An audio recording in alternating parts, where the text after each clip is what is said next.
Okay. I want to thank everybody for joining me for this online spirit gallery. I see some familiar faces and I see some faces that I haven't seen before, and I love that. I do want to. This is interesting because this process is fascinating to me as it might be as fascinating to people that observe it through me.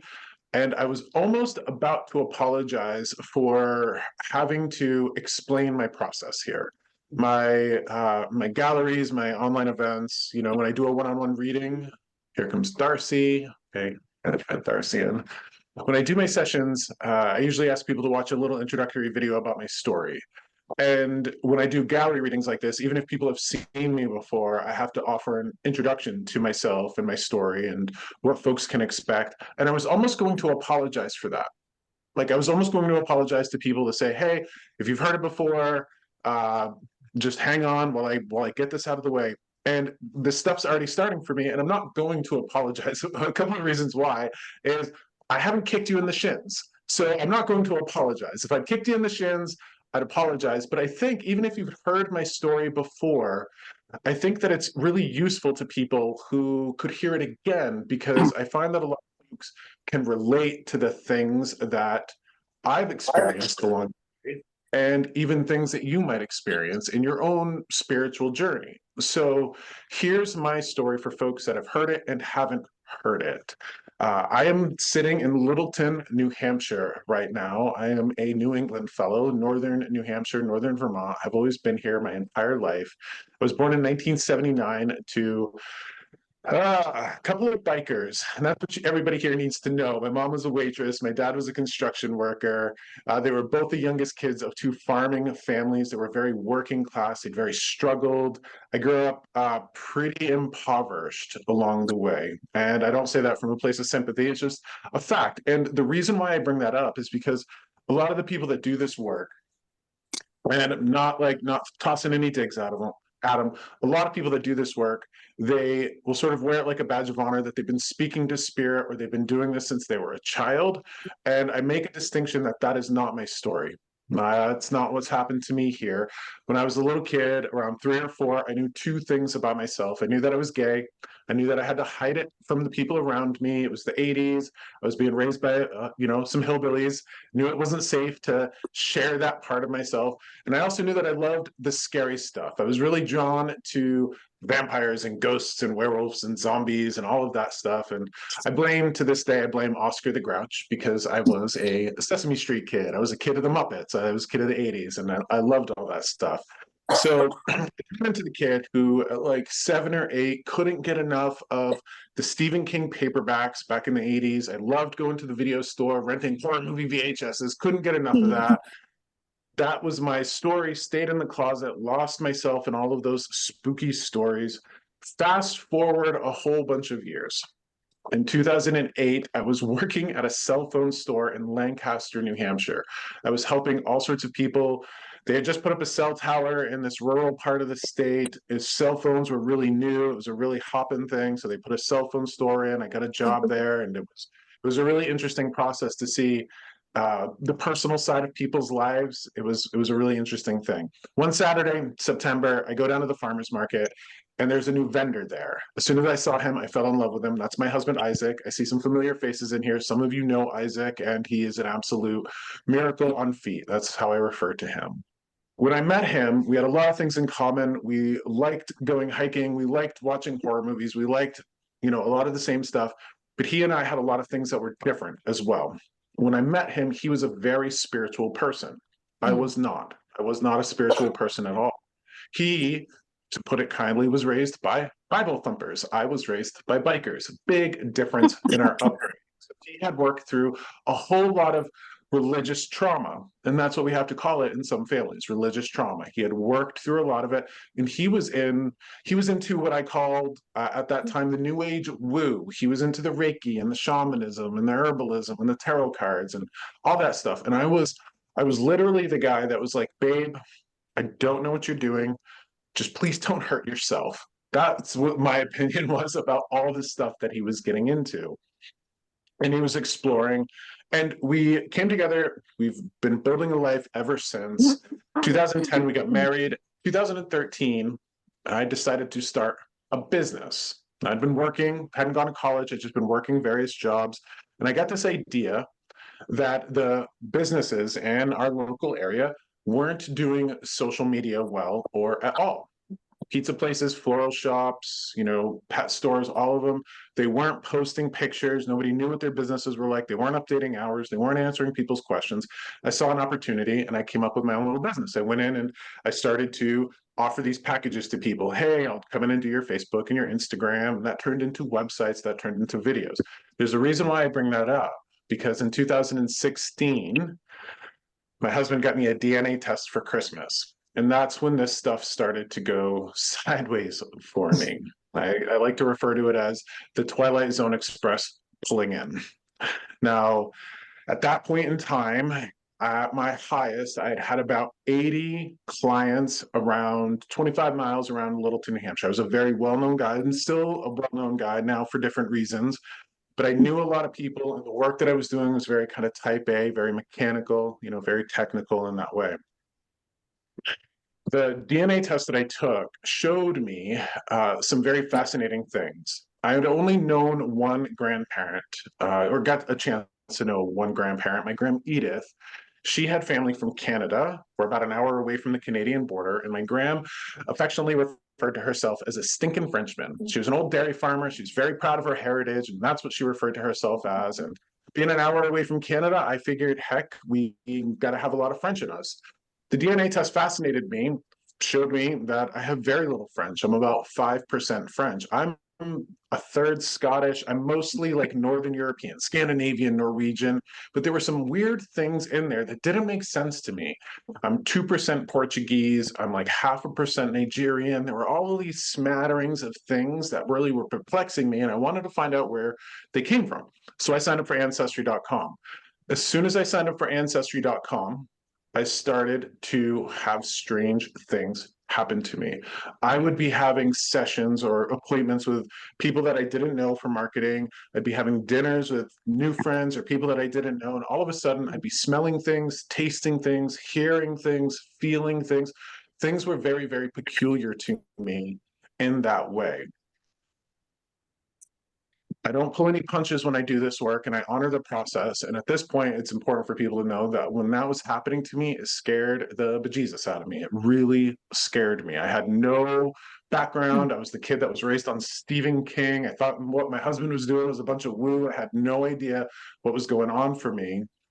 And in that way, I think a lot of you can relate that when we encounter things that frighten us, we have a tendency to run away from it or walk away from it. And that's what I did. When I was like experiencing these things that I knew weren't mine, I was just stifling them down. And I'd spent 29 years in the closet and had plenty of practice repressing those core parts of me. So I decided to just walk away from it, push it away. But I didn't stop building my family trees. And this is what I would recommend to anybody. If you can do this, if you can do something with your ancestry or your DNA, I really encourage you to do it. It'll give you a deeper sense of who you are and where you came from. And a fascinating study for people to look into, and this is something that affects me even to this day, is the study of epigenetics, which is ancestral memory in our blood. To put it succinctly in the way that I understand it, this is kind of why horse people have horse people, and nursing people have nursing people. My husband is the first person in, I think, 5 or 6 generations that has not lived on the ocean, and his soul yearns for it. I'm like the 8th or 9th generation in the mountains and the rivers of northern New Hampshire, and I'm very much love it here. My husband, he needs to get to the ocean quite often just to feel whole. That's sort of epigenetics. So it's a wonderful study for us to kind of lean into. When I was doing these family trees, I was learning all sorts of things about myself, but one of the wonderful things that I learned was my ancestors came from very, very hard lives. And I know that we have a lot of different, socioeconomic and political, religious backgrounds here. We all have in common the fact that our ancestors struggled. And that's something that I think we should all honor every day of our lives. Every single one of our ancestors had really tough lives. I mean, we're surrounded by miracles. I could look around, lights, heat, water, air, food at the grocery store. antibiotics in the hospital. I mean, we have miracles around us all the time that we take for granted that our ancestors did not have, and they had to get through these tough lives to get us here. That reflection is that, hey, we have that strength in us. We are a product of their strength. And I think that's important for us to remember. And that's why I say it's really important to connect to our ancestors and connect to that strength that they give us. So I kept building these family trees, and I kept realizing that all of the attributes and the strengths and all of the things that I'm made up of, all of the stuff that you're made up of, come from these ancestors that struggled hard lives.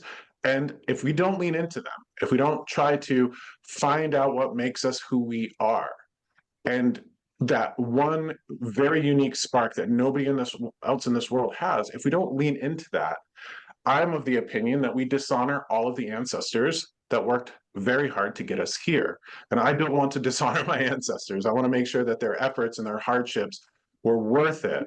So that made me want to run at the scary thing instead of running away from the scary thing. I have Civil War veterans and World War II veterans and all sorts of very noble men in my background, but I also have the Civil War nurses and the wives that stayed at home while the husbands were off to World War II. I have noble men and noble women in my background, and I want to make sure that their efforts were worth it. So I decided to do what they did, run at the scary thing instead of running away from it. That means I had to figure out what was going on for me, because I had all of these, what you could call intrusive thoughts, sensations, impressions happening to me. And what this made me do is it made me want to figure it out. So I decided to run a science experiment. Halloween of 2017. I had my husband get me 9 people that I did not know, and I wanted to sit across from them, and I wanted to see if I could tell them things that I shouldn't be able to know. One, I wanted to see what was happening to me, and I had another motivation for this. I wanted to see if I was maybe going crazy. And that's an important thing to realize with this process. I was 37 years old. I was having a lot of things come through to me that weren't making sense in any way. And I wanted to see, well, heck, something's either happening to me or I'm starting to go a little sideways. And if I was going sideways, I had to take care of it. I had to go get help in that way because I had a family that I was taking care of. So I had a couple of motivations here. So a science experiment, and this is really, really important. Now, if you're local to us, we have what we call Tarot Club. This is a great way to come in here and have some experiments of your own. I wanted to sit across from somebody, again, be able to tell them something that I was getting about them. The scientific method is really important for me to share at this point, where you have a suspicion or a hypothesis, you run the experiment, you cross-reference the data that you gather to the hypothesis, you come up with a conclusion. I'm a spiritual guy, a very spiritual person, and I'm also a very scientific person. And I think that's important for everybody to remember, that we got to balance the science and the spirituality out at the same time. The first woman that sat across from me that night, the first question that I had for her was, hey, are you a recovering Christian? And that was an important question because she was a former minister. I had no idea, but I just felt this echo and this trauma from Christianity in this woman, former Christian, former minister, and she was in this place of struggle with God and church and all of that. Now, from that night, Halloween of 2017, I have done hundreds of these group readings. I have sat with people thousands of times. And the reason why I do this is because all of the information that I get from the world of spirit is always in the best interest of the people that I sit with. I see a couple of familiar faces here. If I'd sat with you, hopefully you can agree with that the information that I was able to channel for you was in your best interest. Spirit is really looking out for your heart, your health, your home. They want the best for you. And it's at this point that I have to explain some analogies, because I like to speak in analogies and metaphors to help everybody understand, what I think is a very simple and basic relationship that we have with the world of spirit. So the first analogy is this. You're alive right now, just like I am. You're going to die just like I am, just like our ancestors did. I don't want to be a Debbie Downer, but we got to remember that. As we're alive, you are the marriage of both flesh and spirit. So I like to think of it as a horse and a rider. When a horse and a rider comes together, they create something that's a lot different than they were separately. When we pass away, The rider gets off the horse. The horse is your body. And I think we find a lot of problems in our life because we don't take care of the animal part of us. We don't get enough sleep. We don't get enough rest. We don't get enough play. We don't eat enough. And that's something that Spirit has taught me, that, hey, your holy vessel, your body is an animal. It needs rest. It needs water. It needs play. It needs all of those basic things that we would give our pets. The spirit is a completely different story, though. And that's where we return to once we shed this holy vessel. Now, when we shed this holy vessel, when the rider gets off the horse, we go behind that one-way mirror that we would see in a cop show. And that's kind of my main metaphor, my main analogy, is that when we leave this world, we don't really leave this world. There is a heaven, there is an afterlife, absolutely, but it's not some distant, disconnected, detached dimension. Our loved ones in spirit are with us all the time, and they are all around us, just like that one-way mirror. So we sit on the side of the suspects, oblivious pretty much to what's going on the other side. On the other side are the cops or our ancestors, our beloved dead, who see us, they feel us, they know us. Now, one of the things that I need everybody to take away from this is that I believe these spirits, these beloved dead that are around us all the time, they are our source of intuition. I think everybody here can relate to being intuitive to a certain degree, having gut instincts, gut feelings, sensations, all of that. And if anybody here would refer to themselves as being intuitive, you would refer to yourself as being intuitive because at one point in your life, you did not listen to it. You had a suspicion or a feeling about a certain situation or a person, and you didn't listen to it. And you get to the other side of that situation or that person, and you were like, damn it, I really wish I'd have listened to myself. Well, I think that when you're saying that to yourself, what you're actually saying is, damn it, I really, really wish I would listen to my grandmother or my grandfather or my great grandmother, somebody in spirit that has what I call the 1,000-foot view, who sees what we're going through, can see that we might be walking into a little bit of turmoil and wanting to help us avoid it. The human mind, the human consciousness, if you will, is separated into two parts. And this is a really important part for you to understand about yourself. We have an emotional, intuitive part. We have a rational, intellectual part. We need both of those to get through this world. I have found out that the messaging from spirit, the language of spirit, is feeling. We'll feel something. And then it takes about a half a second to a second before our rational mind kicks in and translates it in our own voice. So I would have everybody here pay attention to the things you think of, the things you feel out of nowhere for no reason. I have had this save me from traffic tickets like you would not believe. I'd be driving down the road, just doing my thing, and all of a sudden I would think of a cop. Like all of a sudden a cop is in my head. And then I slow down, I go around the corner, and there's a police officer there. My ancestors, my beloved dead, were helping me in that moment not get a speeding ticket. Those are the ways that they will help us. And that's a really good example of when we chill out, when we zone out, when the monkey mind, as the Buddhists call it, kind of settles down, that emotional and intuitive part of ourselves can become stronger. Our spirit becomes stronger. When you're in between wake and sleep, when you are doing dishes, when you are in the shower, when you're driving, when you're zoning out, pay attention to the smells, the taste, the things you feel. That is message from spirit. They are trying to communicate with us all the time, because they want what's best for us. Now, why would they want what's best for us? Imagine all your loved ones here. Imagine everybody that you love in this world here. Imagine passing away and going to spirit and going behind that one-way mirror. Think about how often you guys would have your nose stuck right up to that mirror, trying to send a message to your daughter, to your son, to your grandchildren, to not take that job, not go on that date, do this, do that. You would be communicating as much as you could from the world of spirit for the betterment of your loved ones that are still here. And that's what our loved ones do. And the wonderful thing about that relationship is oftentimes it's not even people that we know. It's our great grandparents. It's people that would just love us because they love us, or their daughter loved us and we never knew their mother, et cetera, et cetera. So That's what everybody should be taken away. Everybody is connected to spirit. Everybody has intuition. If you're riddled with anxiety, if you're not taking care of your body, it's going to be a very hard thing for that to be dominant in your life or present in your life. That's why I encourage everybody to take care of Yeah. themselves, all of that. Now, I don't know why I have to tell this to you, but I'm going to trust spirit to guide me in the way that I need to. Remember how I was talking about epigenetics? Okay, so the horse and the rider thing, that's something that I've learned.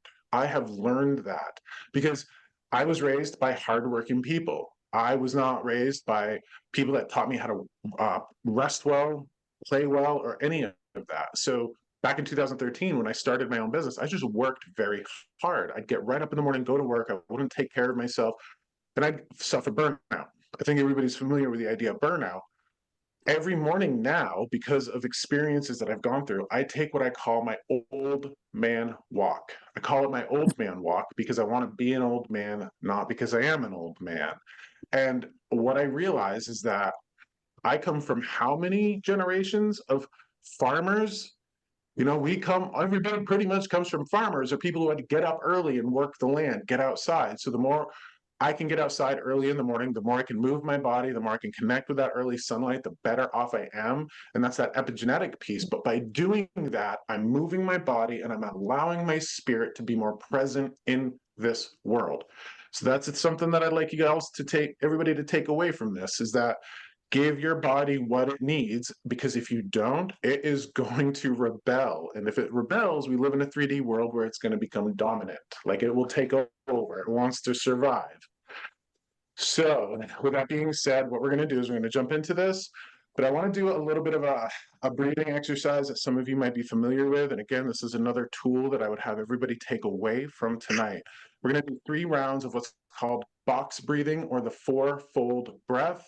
This is something that's very, very useful if you find yourselves in times of anxiety or stress. So it's called box breathing because we're like drawing a box. It's called the 4-fold breath because we're doing 4 seconds of an inhale, 4 seconds of a hold, 4 seconds of an exhale, 4 seconds of a hold. And we're going to do 3 rounds of that. That's an illustration of how to calm your central nervous system down. If you can do 10 rounds of that, that's an amazing thing for your body. Okay, now with that being said, we're going to get started by taking a big, deep cleansing breath. Take a big old breath. As much as you can, and just let it out. And relax. And we'll get started. Inhale, 2, 3, 4, hold, 2, 3, 4, exhale, 2, 3, 4, hold, 2, 3, 4. Inhale, 2, 3, 4, hold, 2, 3, 4, exhale, 2, 3, 4, hold, 2, 3, 4. Inhale, 2, 3, 4, hold, 2, 3, 4, exhale, 2, 3, 4, hold, 2, 3, 4. Let your body get back to its natural breathing rhythm. Again, that 4-fold breath or box breathing. If you're having a really stressful day, if you can knock out 10 of those, your body will be so much better for it. And you can take your breath wherever you go with you. Okay. What I've noticed when I do group readings is that spirit, and when I say spirit, what I mean is I've learned a lot along doing this. I've learned a lot along the way. So I have spirits that help me, not just my ancestors, but other spirits that help me do what I do. You have spirits. When I say spirit, I'm talking about the world of the unseen, the world of all of our spirits.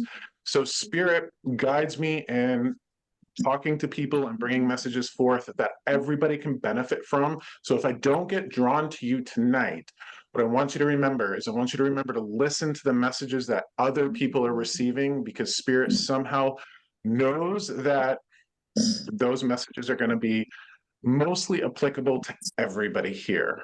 So if I don't get drawn to you specifically, remember to listen to the messages that everybody shares. Okay. I want to talk to you about the man that has been with me today. Now, this is a funny thing that happens. Most often when I do group readings, I will be going right to a person. Like I'm be drawn to say Devin or Beth or Catherine. I'll be drawn right to that person and I'll start talking to them. When that's called in this industry or in this work, it's called going direct. That's something that a lot of mediums will do, but it's called going direct. I'm not going to do that right now. I'm supposed to describe the man that has been with me all day, and I'm hoping and I imagine I have the faith that somebody here will know who this person is. Okay, so also there's something about this the mechanics of it that is supposed to mean something for you. We know that we're doing this. You guys have had this on your calendar or what have you. I knew that this was coming up. So Spirit knows these things well beforehand. They know who I am. They're going to spend time with me to prep me in this way. Now, what I have, and I want to tell, this is a man, feels like a father figure. He feels like he's sitting at a table, and it feels like he like sit at a table in a way where he oftentimes just sat there. And this is an interesting thing. I get like an older man because for some reason this man would want to sit there, and I'm feeling his body. It's almost like he'd like pull his left shoulder up and sort of I'm feeling him move his body in a way that he just gets into this position where he sits there for a long time. Now, a couple of distinguishing factors about this. Somebody's his daughter, maybe granddaughter, but I'm pretty sure his daughter is here. This person feels bigger to me, like a little heavier. He's somebody who would either play cards or cribbage. And what I get about him is he's a storyteller. He would want somebody to sit at this table with him and talk with him and tell stories. He wants stories.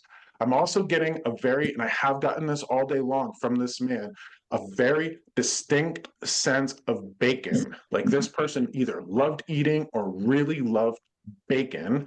And this person has been with me. And what's interesting is that when people would have this man in their life, they would be able to visit him, or he's like the wise sage. He'd be the guy that you'd go to for advice. You'd be able to pour your heart out to him. You'd be able to talk to him. He'd want to hear your stories. He'd want to talk.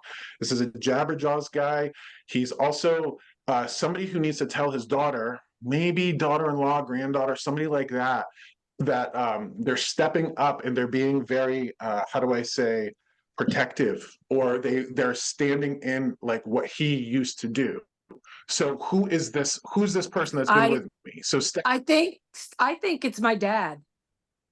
When okay. he said when the one thing, first of all, he was always at a table, he was always cooking for a big group of people. He always helped a lot of people. And then you said bacon, and he was in the pork business. He grew up in the pork business. So when you said bacon, I would think that's his way of. And I have Yes. taken over his job as taking care of my mom. And yeah, that's who I think it is. And you Okay. said that there was something that happened when you sent me the email the other day. It came in at 7:07 and he died 7:07. Okay, there we are. So Okay, so no, I love it. So what's fascinating is that like when I'm in the presence of this man, I feel like I don't have to worry about a thing. Like I feel like I don't have to worry about a thing. I feel like and what's awful is that like this is the type of father that I think everybody should have. You know what I mean? Like protective, humorous, fun, just absolutely with just I mean you could count on him. So when that person is removed from our life, we'll feel that gaping hole, we'll feel that space. And yeah, as I was feeling him today, because he was with me all day long, because I'm supposed to talk to his daughter, kind of, he's with me all day long. It almost feels like my dad. My dad sits at a table. You could go talk to him. My dad's a yeah. storyteller, right? This is somebody who just kind of like wants to talk a lot. But what I need to tell you, Stephanie, is that this man, and again, remember that these messages are going to be for everybody. This man is very much all about making sure that your efforts are seen. because I want everybody here that would consider their work in this world, taking care of their loved ones, getting through in a very, like, a way of integrity, doing the right thing, working hard, dealing with everything that the world and our families and our communities throw at us. It's often a thankless job. And I think that I have to, toss that gratitude over to you, Stephanie, because you're seen. And this is what's really important for what Spirit needs people to know, is that you are seen. You might not be getting the credit or the recognition in this world. Hopefully you are, but most of us aren't, because most people are just kind of stuck in their own stories. But they want to make sure that you know that they're there. They're kind of plugged into you, for lack of a better way to put it. As I was talking about, they're with us and they're always in communication with us. They're kind of plugged into every single one here. If we can get to that space where we're listening to them, where we're feeling them. And now I'm being reminded of the walk I take every day. You guys got to move your body, and you got to And I center do, and yourself. I walk every day to try to, Ah, so anxiety, yeah. So I don't have anxiety. yes, For yes, some yes, yes. reason, you So, keep on popping off of the screen. I don't know why, but well, what it will do, Stephanie, I'm sorry, is because it looks like your phone, you're using a yeah, phone because it's got yep, that. yep. There you That are. might help. Okay, Yeah, that might good, help. good. Just because of the way the gallery view is set up on this. Yeah. So this, And my dad passed at 95, so he was much older. yeah, and wise, like a wise Yes. person, like somebody who had seen something. One of the things, Stephanie, that I want you to take care of, please, is that I'm being drawn to your neck and shoulders. He's drawing me to your neck and shoulders, like the tension that you would have up in this Yes. space. Okay. Mhm. Also, interesting. He wants, because it's not only our mental and spiritual wellness, it's also our physical wellness. So he's showing me doing, he wants you to do this. You don't have to do it right now, but he's like, he wants your scalp to be stimulated. So like, I don't like, whenever that happens, Yeah. those devices that you can use up and down your head, like it's the Yeah. wired brush Yeah. almost. Yeah. Go up Yes. and down that way. Yeah. Super important just for your health and well-being. Right. Well, interesting enough. The big reason why he's coming forward for you today, Stephanie, is that um, you have a lot of things that your mom could say to you. You have a lot of things that your mom could say to you, and one of the things that he wants you to know is that she won't have the clarity of spirit to be able to say them until she's passed. Right. So it's one of those things that, as we evolve in spirit, as we evolve our souls here in life, so don't our souls keep evolving in death. And that's what we get through that healing process, that dying process, the life review process. He's just wanting you to know that if you ever feel like things are left unfinished with your mom because she didn't have the ability to say the things like he's saying to you, I see you, I Right. appreciate you, all of that. Right. If she's not able to say that, it's almost like he's speaking by proxy for her. He wants to Right. talk for her, to Right. let you know that, she's just trapped in her story. She's trapped in who she is.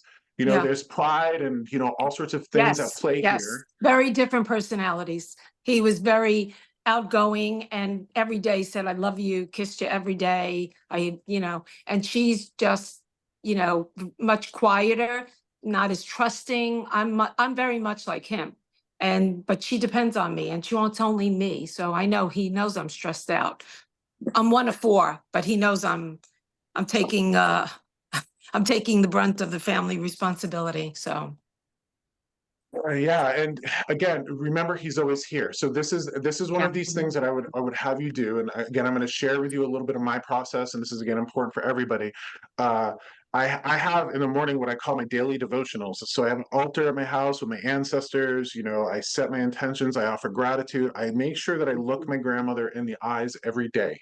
I Mm-hmm. make sure that I look my gram in the eyes every day in her picture, and I thank her. I tell her I Mm-hmm. love her, and I keep that phone line open, which imagine, and now this is again for everybody, imagine the spirits that are around you that are dialed into you all the time. If you're so distracted, you're not taking time for stillness or meditation or silence to dial back up to them, it makes that communication that much stronger. So we have to make time to talk to them. And what's useful is that a lot of people drive to work. If you're a person that drives to work or you drive around, take even that moment of time, sit in silence, shut the radio off, and just talk to your loved one who's going to be in the passenger seat right there. Mhm. Okay. And I do that. Stephanie, I thank do you. that.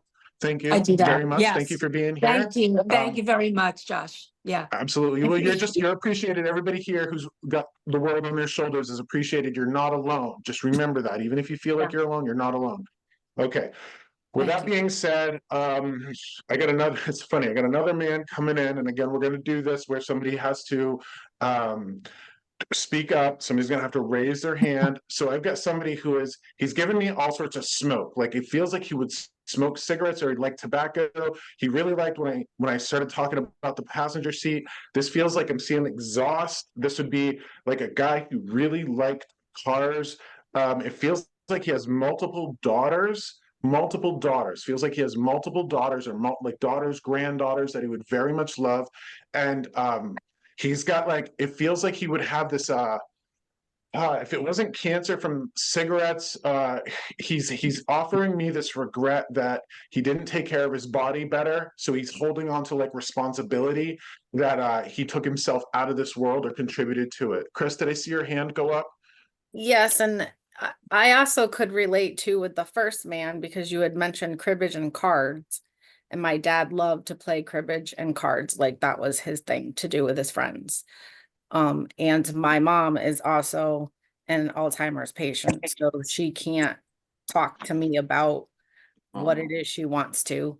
And he was a heavy smoker. He was on oxygen 24/7 and he died because of his lungs. Okay. Did he like cars? Because I'm like seeing car exhaust. Did he like anything like that? Or maybe it was just the passenger seat thing that kicks it off for me. He wasn't like too well. Yes, he did like cars when he was younger. There was a incident with him in a car going really fast. But he was more of a fisherman. Gotcha. So it's interesting because I'll get like, and just so this is what will happen. Like I'm feeling the smoke, I'm feeling the cigarette smoke. I see that it's almost like a puff of either cigarette smoke or exhaust. It's just the way that they want to come in. Chris, I want to ask you because this feels like you know, I'm getting goosebumps here. So it's like that's their way of saying, yes, I'm going to go for you. So I'm going to be with you for a moment here, Chris. Do you not eat breakfast? No, I do fasting. You know? Okay. So I'm not sure how well that's working out for you. Now, remember, I'm not a medical provider. I can't provide medical advice, It's not but right I'm now. getting well, I'm getting like scrambled eggs. So you might want to think of like some protein in the morning. It doesn't have to be like heavy carbs, especially if you find yourself fatigued. If you find yourself fatigued, that fasting thing might not be conducive to your body. Okay, might not be conducive to your body. So again, some protein. Get the blood sugar going. Protein. All of that. He also wants to say, oh, it's fascinating because he's kind of speaking in my words. I don't have a daughter, I have a son, but it feels very much like this he's giving you like this term of endearment. I want to call you baby girl. Like baby girl. It's like what I want to call you. I want to call you baby girl. Like there's a deep term of endearment here. He's talking about how disappointed you are by humans around you. He's like, I get it. There's like humans are humans. They're gonna disappoint you. And this is an opportunity for me to talk about one of the biggest lessons I've had to learn in my life. All of us, we can never expect ourselves out of other people. We can't expect ourselves out of other people. We see ourselves bringing a certain set of standards and values to the world. If we expect that from everybody around us, we're going to get disappointed. Now, what's fascinating, Chris, is he's talking about particularly men or boys or males, like males disappointing you. He just says, I see it, I get it, but you can't expect you out of them because you'll be always disappointed for your whole life. So what that's a reflection of is that you do bring a great deal of strength to the world. You do bring a great deal of strength to your community, your family, what have you. And there's a really good chance that the people around you aren't going to be able to meet you there. They're not going to be able to meet you. So this is about adjusting your expectations, adjusting your expectations in terms of what you're expecting out of other people. Hope for the best, expect nothing. That's what he's telling me.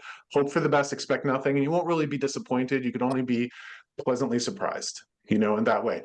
He keeps showing me something. He really likes this. He keeps showing me something that looks like rainbows hanging in windows. I don't know if you've got like a prism or something in a window, like colorful. I'm seeing colors. Like he's getting really excited about this. It looks like something colorful hanging in windows. What is it? I have like chakra stones hanging from my dining room table. I have different like crystals hanging from different rooms. I got you. So if I'm seeing rainbow, that would be the chakra stones. And I'm like seeing lights hanging from like they're shining. So that would be the chakras, if you will, the energy centers. Um, what this has got to have helped you. He's like, it's talking about it helping you, that idea of the chakras, all of that. Fascinating.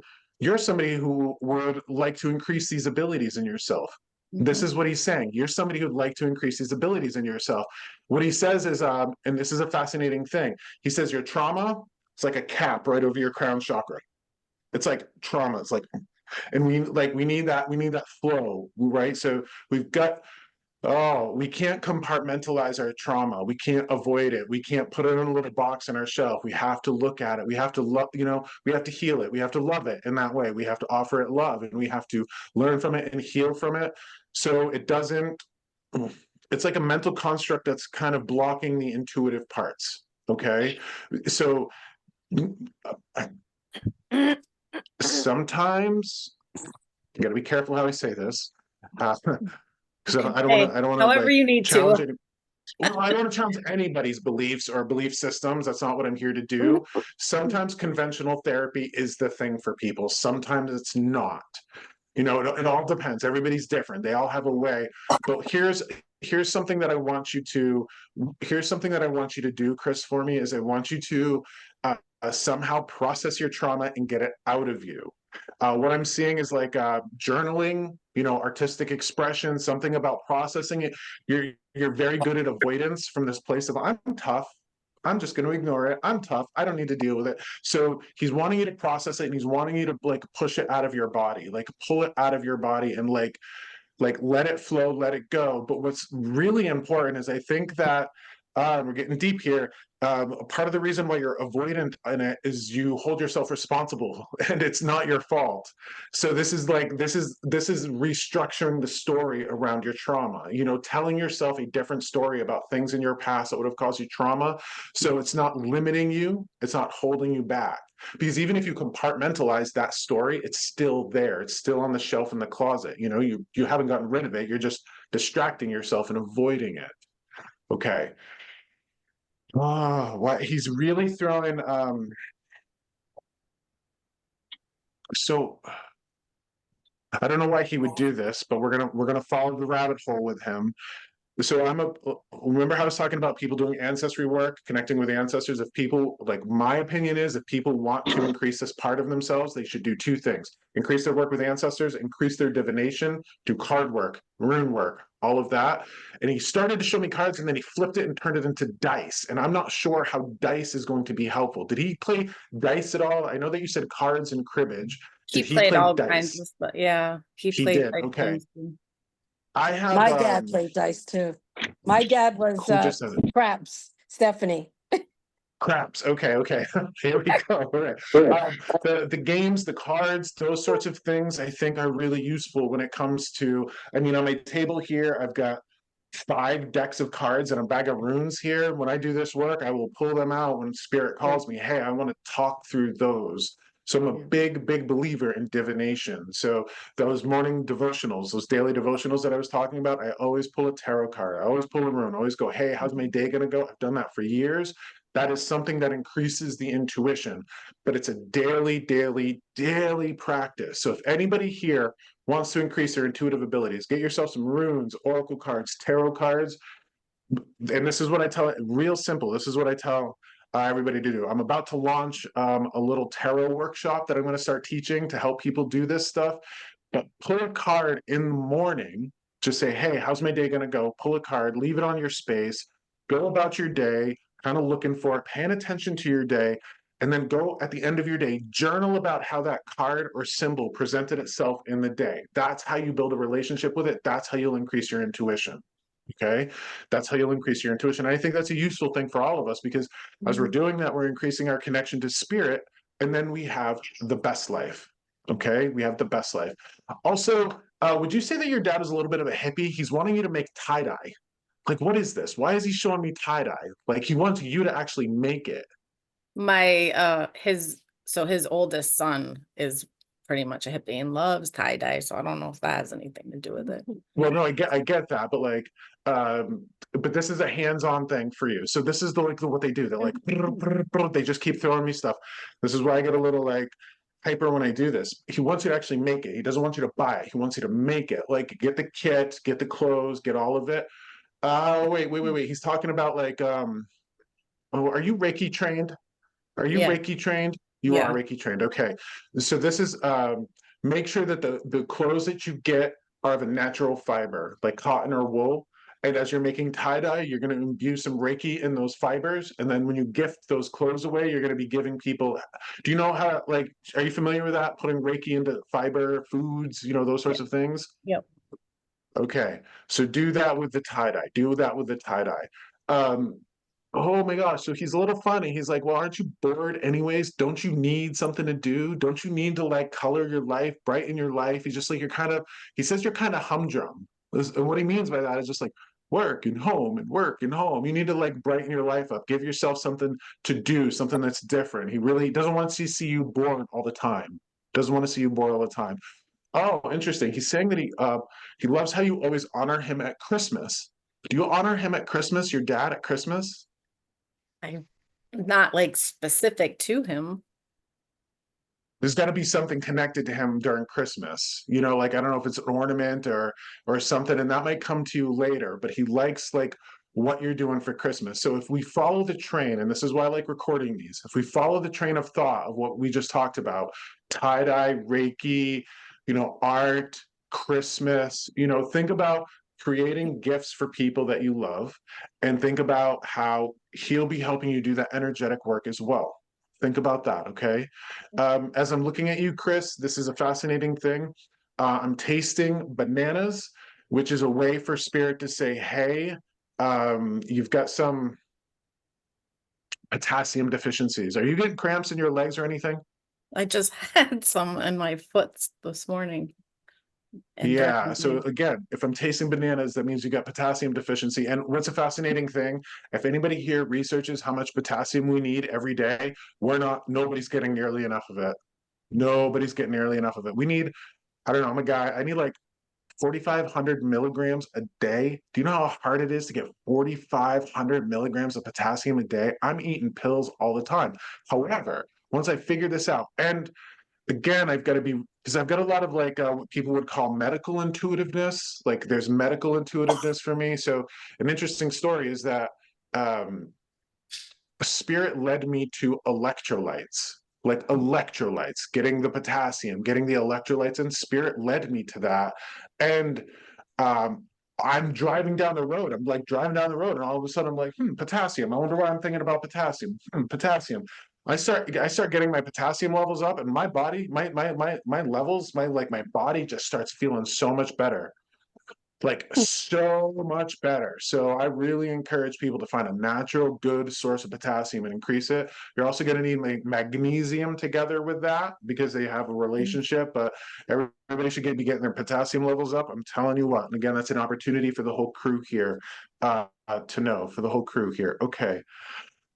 Thank you, Chris, for being here. I'm shifting. I got another spirit. It's like a carousel coming in. It's got another carousel coming in. Okay. So this woman that's coming in now, I'm sorry.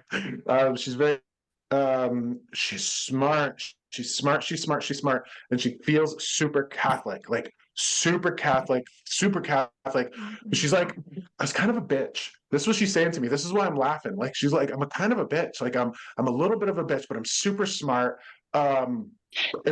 Okay, so there's some avoidance here, or like an apology here, because she's like, for some reason, she didn't want anything to do with her family. I don't know. I don't know if she's a recluse or somebody that's like was bothered by people or what. But I'm looking for I'm looking for like this is an older woman. She's presenting herself to be older, so this is probably a grandmother that somebody here would kind of think was either mean or jaded.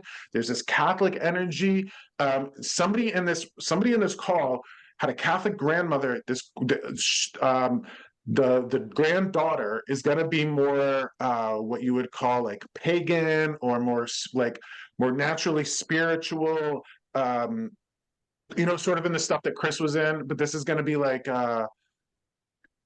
she wants to tell her granddaughter that she's right. So anybody here have like a really mean I know. I'm like, I'm sorry. That's what you're presenting to me is like she's like, I was bitchy. I was like grumpy. Anybody here have like a really grumpy Catholic grandmother that they wanted to avoid or they didn't feel much love from? All right. So I'm gonna have to get some more from her because I don't see anybody here with that. So if this isn't a grandmother, it could be a mother. Josh, I had a girlfriend that was very, very Catholic, was always having problems with her family, and exceptionally intelligent, one of the smartest women I ever met. And but she died only like a year and a half ago, but she was like super Catholic, go to church every day. And I don't know if this makes sense for anybody else, but Thank you for that, Stephanie. I want to keep throwing some stuff out there. Yeah. One of the things, and again, I don't want to talk about like somebody here. So I need people to think if they have like any like really strict Catholic background. The reason being is that like it feels like there would be dissonance between this grandmother or this mother and this person in this reading, like dissonance. And what I mean by that is like you just didn't see eye to eye. She's talking about things like abortion, like things like that. There's just like, is this for you, Stephanie? Because I'm like, she just always was arguing with her mother. And I do believe she had an abortion. And I found this out through a reading that her mother, she fell in love with this guy. And, the mother said, no, she couldn't stay with him because she had to go to law school. And so I don't know if it's her, but she's definitely strong-willed, very good okay. person. If nobody else can relate to this, if nobody else can claim this, then I'm going to have to go with you, Stephanie. So Okay. I want to just make sure I want to do this inventory. I've seen somebody drop off here. Looked like they might have had connectivity issues. It could have been I think Darcy's no longer with us, but I want to make sure that anybody here, and again, she's showing me like, and I know that you said she's your friend, but I'm telling you, like this woman's feeling like old world, like very old world. Anybody here have Catholics like that? Okay, then we're gonna go with Stephanie. I give everybody a chance here to talk about this. Why would she want to come through and say that you were right, Stephanie? Because there's this Because like I always told her that this was really nonsense. She always felt so guilty, like she got divorced and then the priest told her that you're going to hell. And I said, listen, I'm very spiritual. I also was raised Catholic, but I used to be the person that said to her, stop driving yourself crazy over this. That she just felt bad that she got divorced, and her mother made her feel very guilty that she, I guess, had this abortion, and that, she was a very tormented person. Let's put it that way.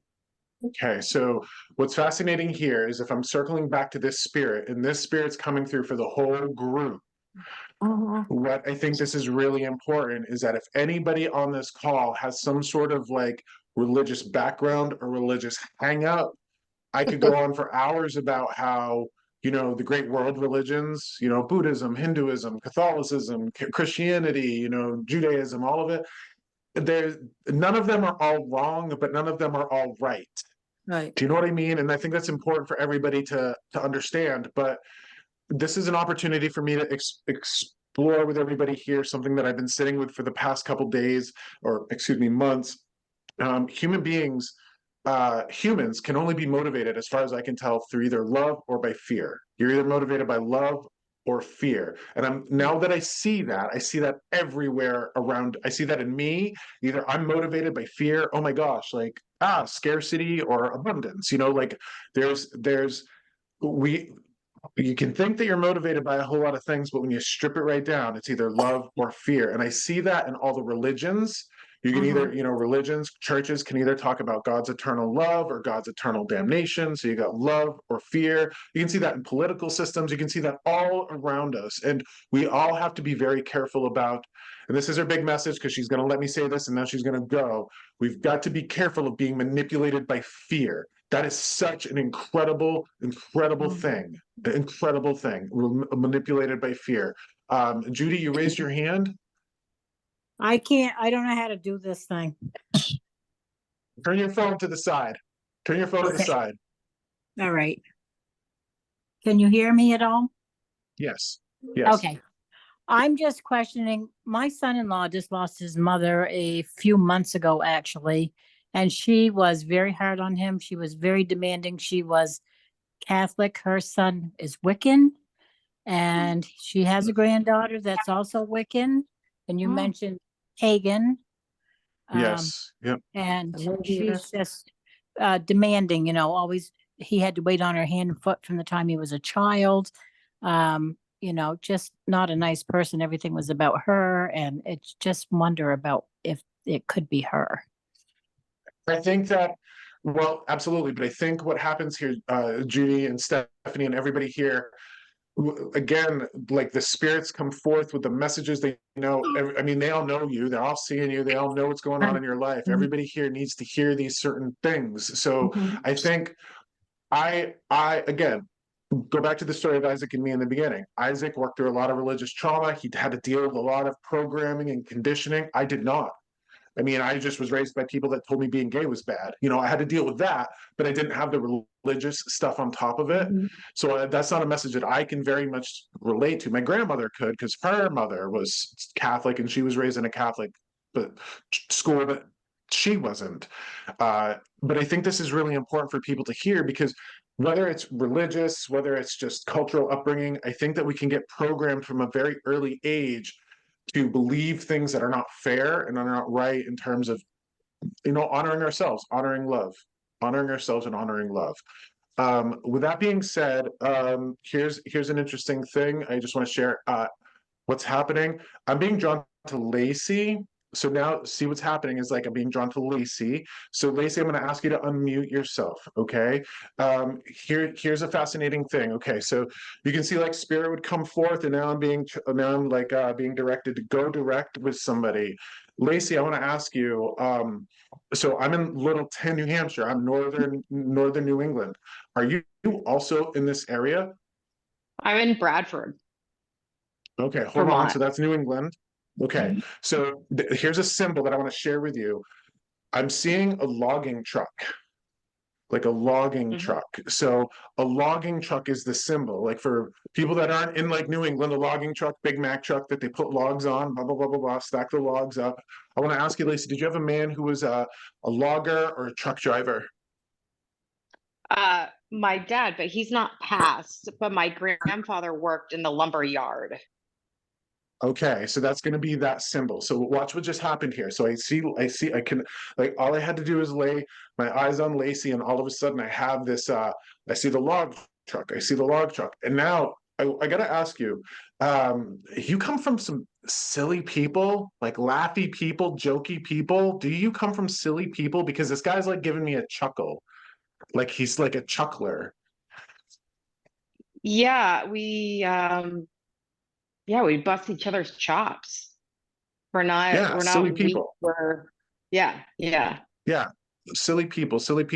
Well, I'm okay, so I don't know if you work with kids or have kids, Lacey, but there's something about little kids all around you. I'm seeing like this person saying that you're setting a good example, like you're knocking all the things out of the park, like hardworking, devoted. I'm hearing devoted. You're setting great examples for children. Do you have kids or do you work with kids? So I have 2 teenage boys of my own, and I'm also a nanny of a little boy. Ah, there we go. Okay, so there we go. So the kids, right? Very, very important. So watch what they're doing. Watch what they're doing. They're seeing you go through this thing. Interesting. Are you an ex-smoker? Are you an ex-smoker? Okay. There's something about, I don't want to get too personal with you, but they're very happy with things that you've left behind in your past. So there are some things like, could be just the cigarettes, could be, could be alcohol, could be other things, but they're very happy about like, this guy says, pulling your head out of your ass. Like, he's just happy that you're taking care of yourself in a very, like, he's just very happy that you're taking care of yourself.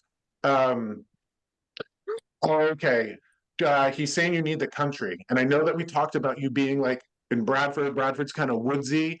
Don't ever move to like a town. Don't ever move to being like in a town. Don't ever go to a city. Don't live in that place. Because in the same way that I need the mountains and the rivers, you very much need the forest as well.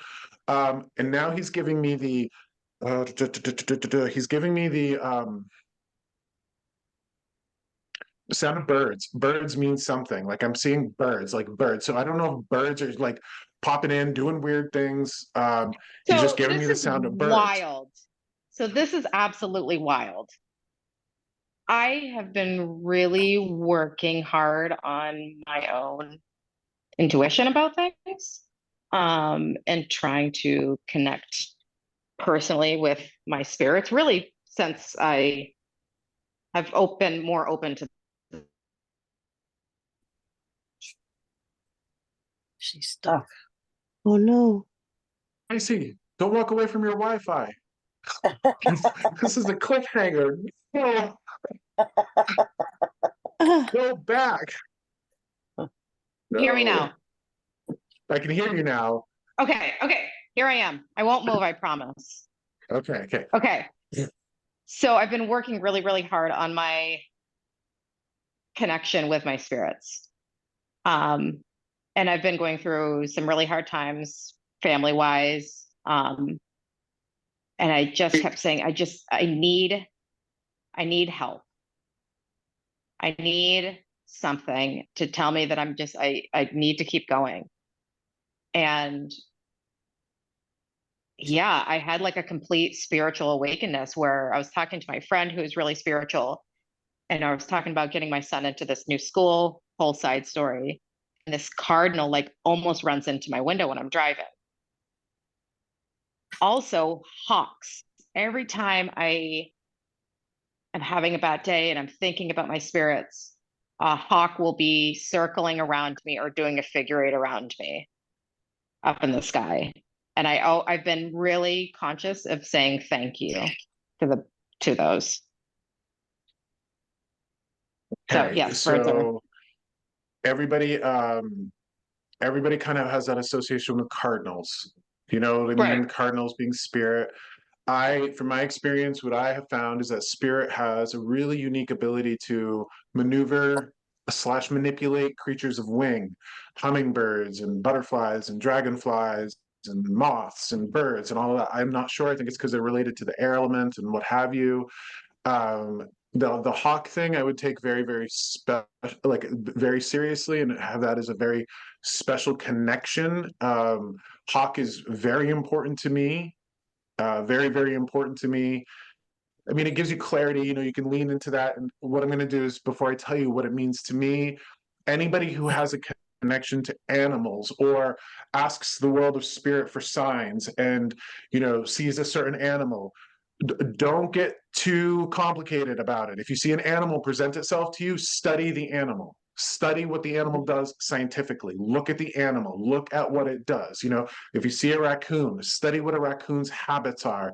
I've had a really powerful experience with an osprey, like an osprey hawk, and it was exactly what I needed to hear at that time. But I went to the science of what osprey does, not like.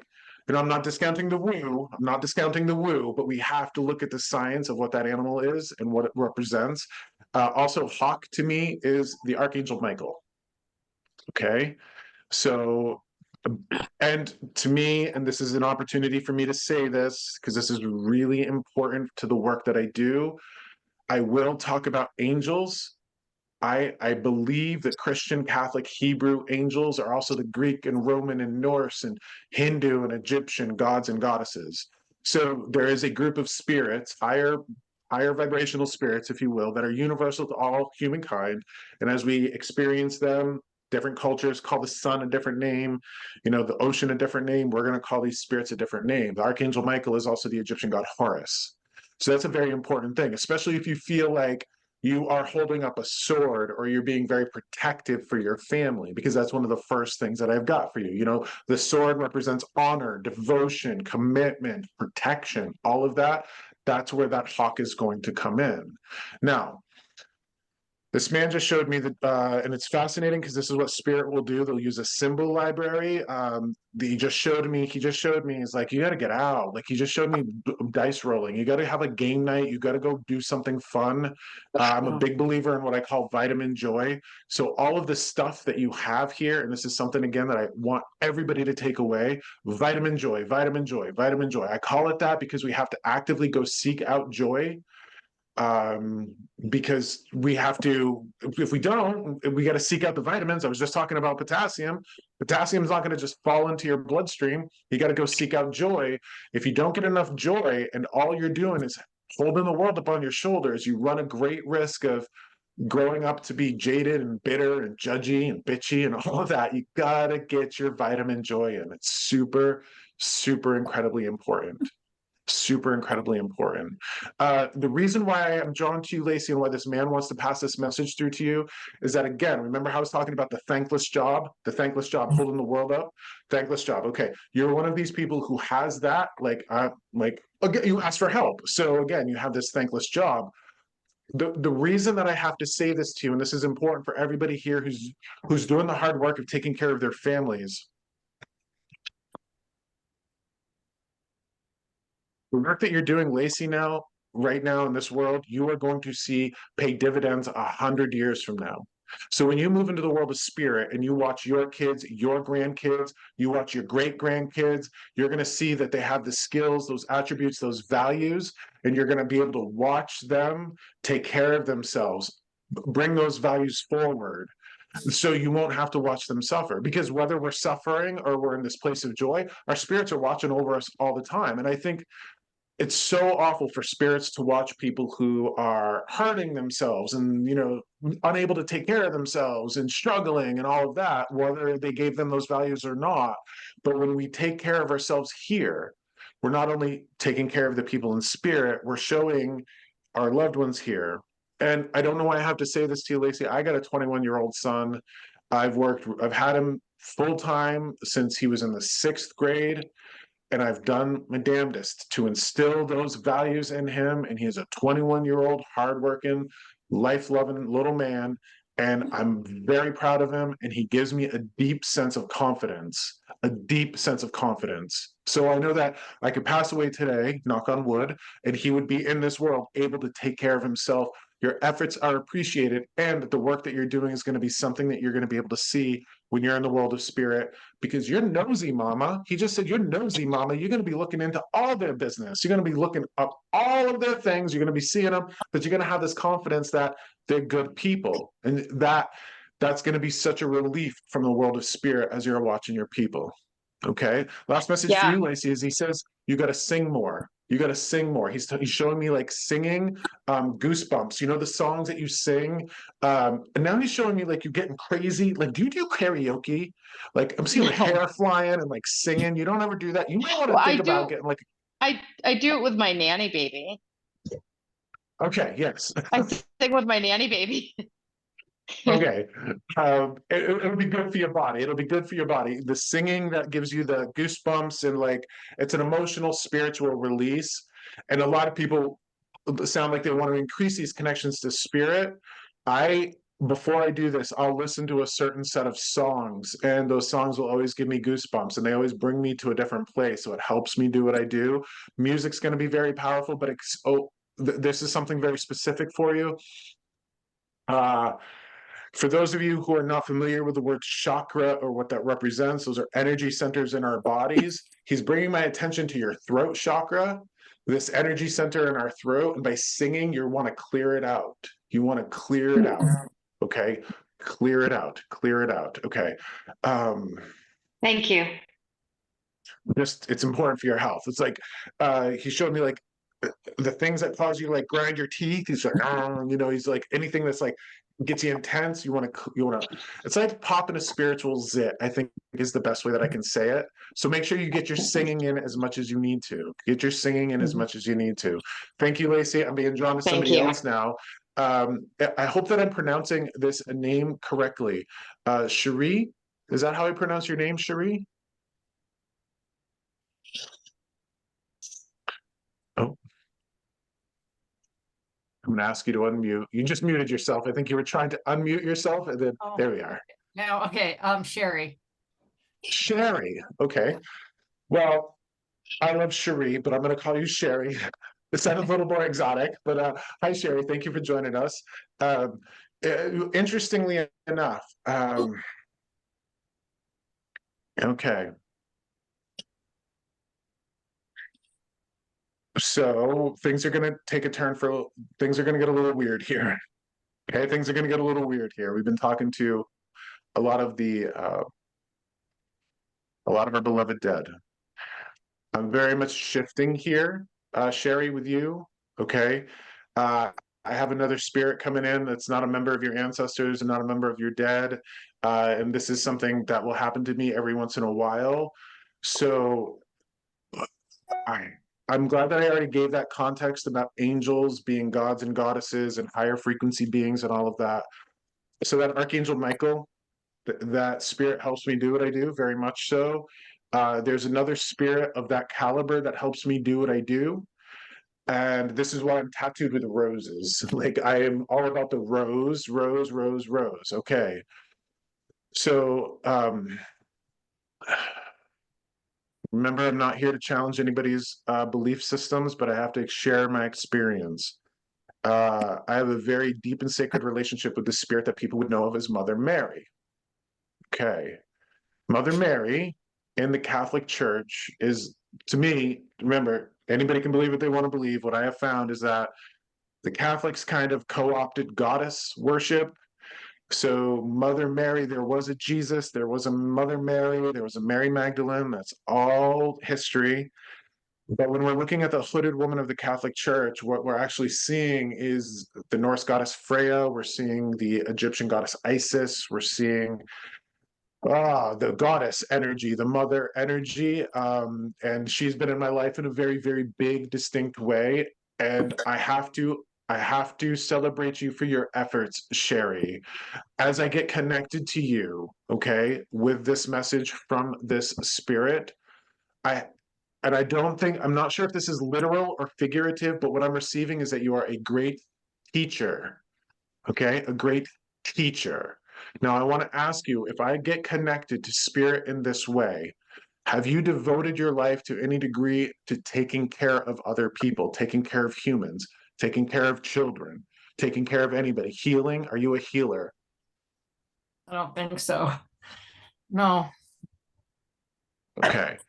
Would you say, could I ask you what you've done over the course of your life in terms of work? Because now this is a scientific thing for me. I have to figure out where this message is coming from. Usually it's like the midwives and the nurses and not just those people, but like there's a very, very important giving, caring, protective nature about you as well.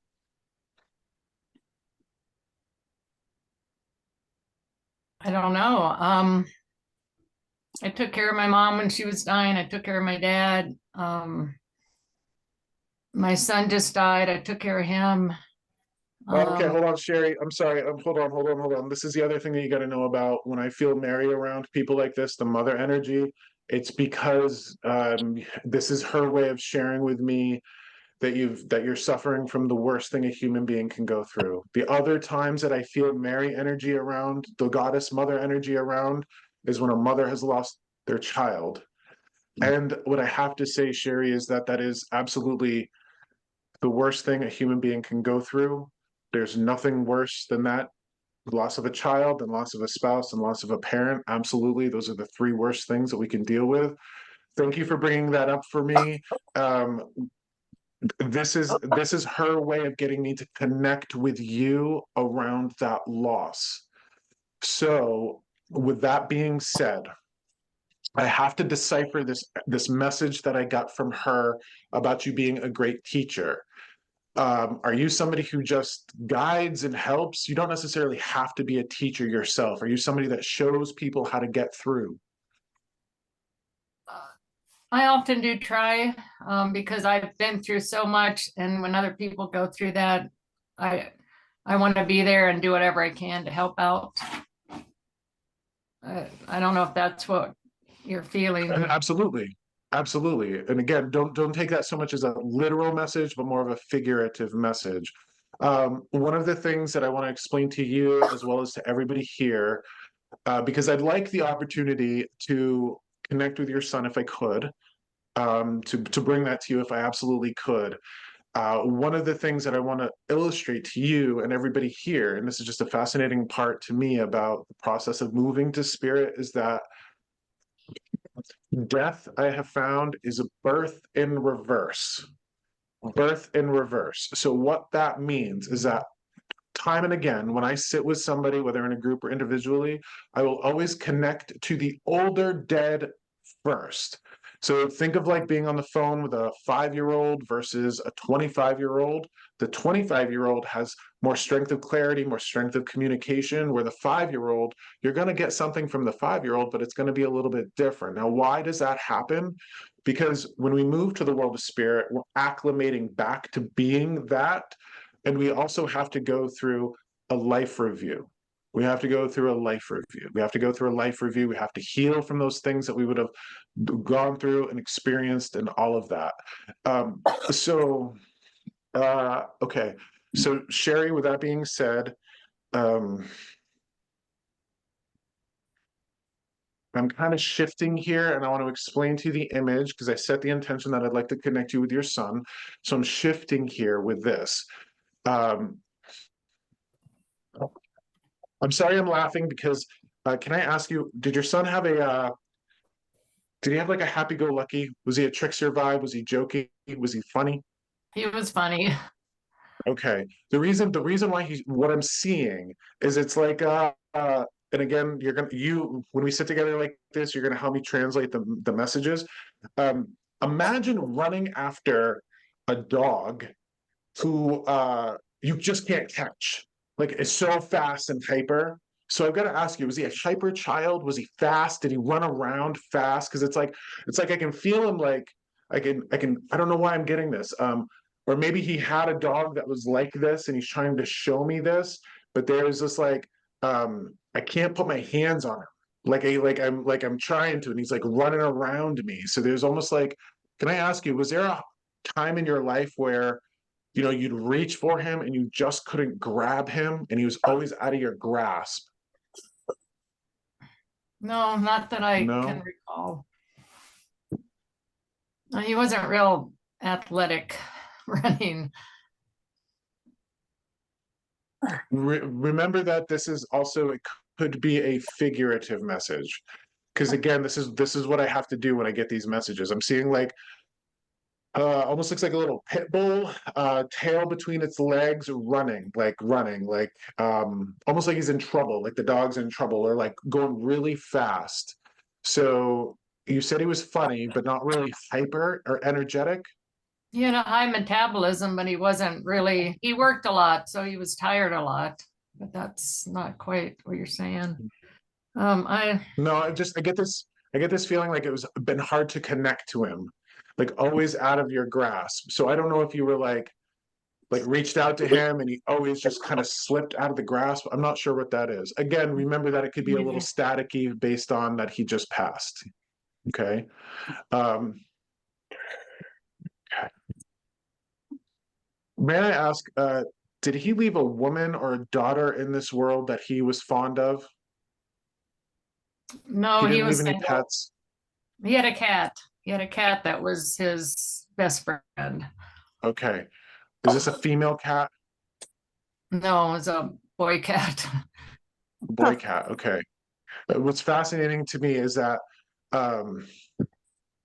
when spirit, like they'll go through the healing, they'll go through the life review, they'll get on their feet, and then they'll go to work. I'm not sure if he had a sister. Maybe this is you. I'm not sure what this is, but this is going to be a lot of his energy because it's finite. Spirit has a finite amount of energy to lend this world. He's going to be very, very focused on caring for a woman. Could be you, could be somebody else, could be his cat. But again, I don't want to force it, and you can see what I've done here. I'm not sure if it's time yet, so I want to honor that process. I want to honor that process. There's something very incubating about going into the world of spirit. I like to think that when we're there, as soon as we pass, we go into this like infirmary where we're being healed and nurtured and brought back to that place that we used to be before we became human.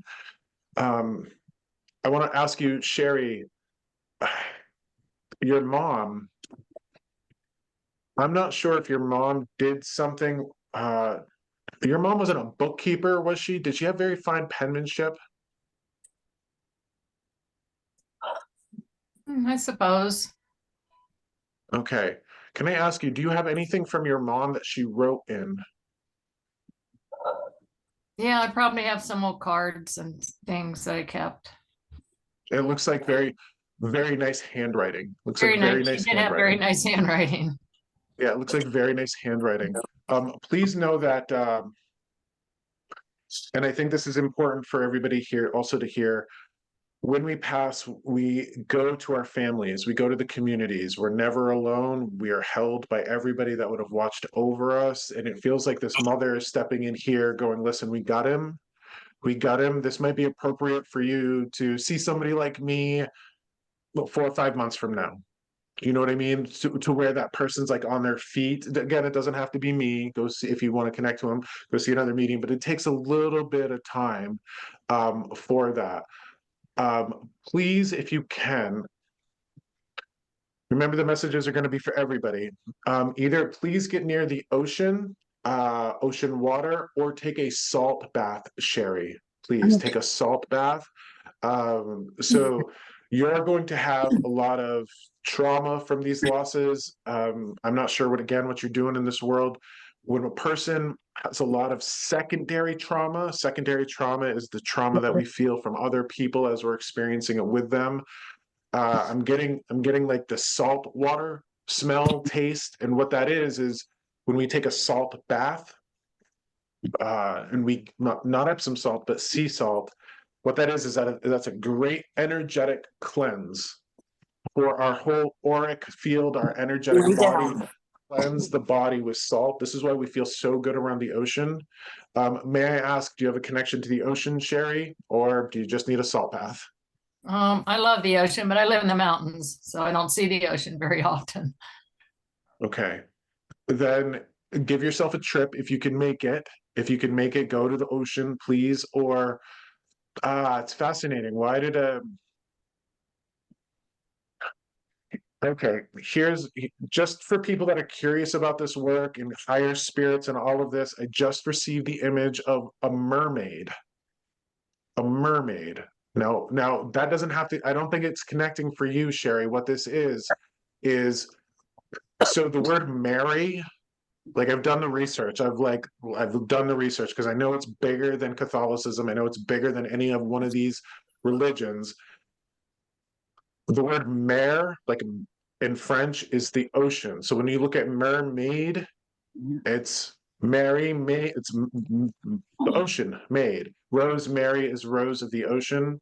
And this is why a lot of the Catholic iconography of Mary, she has a blue like veil, like a blue hood, and that's the ocean water. Like the mother is ocean. So if I'm being told that you need to be doused in ocean water, cleansed in ocean water, and I'm seeing that mermaid, I feel this connection to Mary. You've suffered these losses. You are suffering a heartbreak that nobody in this world should ever have to suffer. This is going to require of you some healing, you participating in some healing, going to get that healing. One of the reasons why this is so important, and this is core to my work, and I know, Sherry, that you want your loved ones in spirit to rest in peace. It's vital that you do your best to live in peace. Because again, I always go to that one-way mirror. You know, that one-way mirror, as they're watching us, they want us to be at peace. Now, I wrote this book for my that one grandmother that I got to know, and this grandmother of mine, I'm telling you what, she went through the worst things that a human being could go through, Sherry. She lost her mother at 5 years old. She was raised by her dad in the beer gardens. She had to bury her husband. She buried 2 sons, and she buried her father. She went through the worst things a human being can go through. I will do anything in my power to make sure that woman is in peace and spirit. Anything in my power. And the only thing that I can do to make sure that she's at peace is to work on my own. And what I have to tell you now here is that your grief process is yours and yours alone. It's nobody else's. It could take 3 months. It could take 3 years. It might not ever end. You might just learn to live with it. But what I want you to know is that as you work on your healing, you're working on their healing as well. Because they have people that they're watching be at this place of love. And also find a way to, and this is where my job gets really tough, because I don't ever want to push people toward a specific spiritual path or a connection, but it feels like maybe you could go find a statue of Mary. Maybe you could find a statue of Freya. Maybe you could find an icon of this mother energy. It's as simple as the rose. Maybe you could just get yourself some roses and have that love and like accept that love in your life. Do you have roses? No, but I just bought this. Can you, I don't, Yes, the Virgin of Guadalupe. yeah, and that's kind of the same Mother Mary, but and it has roses on it. I have her on my table. Okay. So if you have this connection, this is something, again, these higher spirits, they don't want us to suffer. And the interesting thing, and I think you'll appreciate this, Sherry, and anybody else here that's interested in this stuff, the relationship that we have to these spirits, to divinity, to the angels, to the gods, what have you, we're their pets, we're their kids. And a great deal of them don't want us to suffer. And they can only interact in this world through people. They can't manifest in front of us, generally speaking. They're gonna want to work through us to bring us to this place of peace. So the big message and the big takeaway for you, Sherry, is that I know all of your loved ones in spirit, you want them to be at peace. Generally speaking, humans aren't great at finding their own peace. We just aren't. I mean, I'm looking at Chris, who's great at compartmentalizing. You know, we gotta work on our peace. So we have, and this is important. This is not just the world of spirit. This is the world of our loved ones here in life. I'm blessed to have my parents here. I'm blessed to have my parents still. If I want them to be at peace, I have to be at peace. I want them to be at peace. I'm going to be at peace. If I want my grandma in spirit to be at peace, I have to be at peace. This is so vital to our work, like just our responsibility. So a lot of people don't like this message because a lot of people don't like to be accountable for their actions. But to me, love is a responsibility. Go take a vacation if you can. If you can get to the ocean, get to it, please. Can Or I at ask least. Can I What's ask that? a question? Can I ask a question? Of course. I'm really working hard at being at peace, but I'm still very angry. So is my son not at peace because I still got anger, some anger going on? That's a great question, Sherry. So remember how I said at the beginning of this, the 1,000-foot view? Okay, so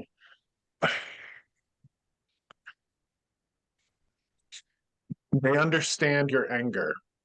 Time and again, I will have people, it's like spirit will say, I know you're angry. I feel you're angry. Let me have it. Let me have it. Because you've seen what I've been doing here. Like I'm not physically connected to anybody. I'm not in the same physical space. Spirit's communicating through my mind. So what this process has shown me is that spirit, our loved ones, and I mean, our loved ones in spirit have access to our mind, what we're thinking and what we're feeling all the time, which also means they understand why we're feeling it. And that process, that life review, as we start shedding our life and learning from it, that spirit, the rider on the horse, that rider is made of pure love. So yeah, he's gonna understand that you're angry, that's not going to cause him to be angry.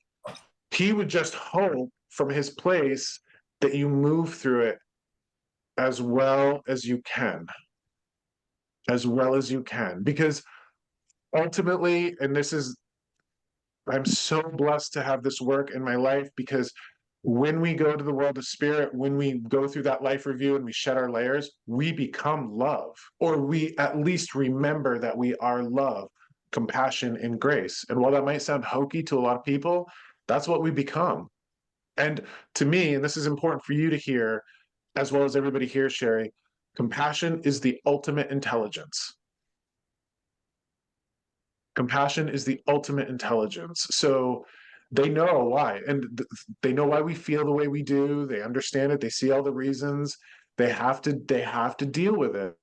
They have to deal with it, Sherry. They deal with it, and they learn from it. And here's why this is so important for you to work through it as well as you can. Your peace becomes their peace. That's it. And I know that even though you're angry, you ultimately want them to be at peace. Yes? Yes. Okay. So again, it might take, like I said, 3 months. Remember how I was saying your process is your process? It might take 3 months, might take 3 years. But if you're incrementally moving 1 foot in front of the other, 1 foot in front of the other, 1 foot in front of the other. Was he a boy's boy, your son? I'm seeing Legos, and I'm seeing like the Legos being stacked up on top of one another. This is why I'm like, I encourage, like I see, I don't know if he played with Legos as a kid, but He did. he did. Okay. So the symbol is like, we're gonna keep building and building and building and building, one brick at a time, one piece brick at a time. You put a piece there, you put another piece on top, and it's just like building a little Lego structure. But there's no anger there. There's frustration that we would be frustrated, but that's just the nature of love. So I do want to say that your anger is absolutely valid. It's absolutely valid. We don't judge those feelings in that way, but I want you to know that it's important for you to see it as a process and not a place to stay. Right. Okay. I do realize that. And again, we might, we're responsible for it for a little bit. We can go and participate in things like this, or go see spiritual practitioners or therapists, or get to the ocean, all of that. I have had an incredible spiritual experience just by putting my feet in the ocean. Just by putting my feet in the ocean, letting like that salt water pull it away from me, pull it away from me, pull it away from me, because that's what I think mothers like to do. Some dads as well, but moms want to pull the pain away from their kids. And I've had some incredible things happen to me because of that. Okay, I'll work on it. Thank you.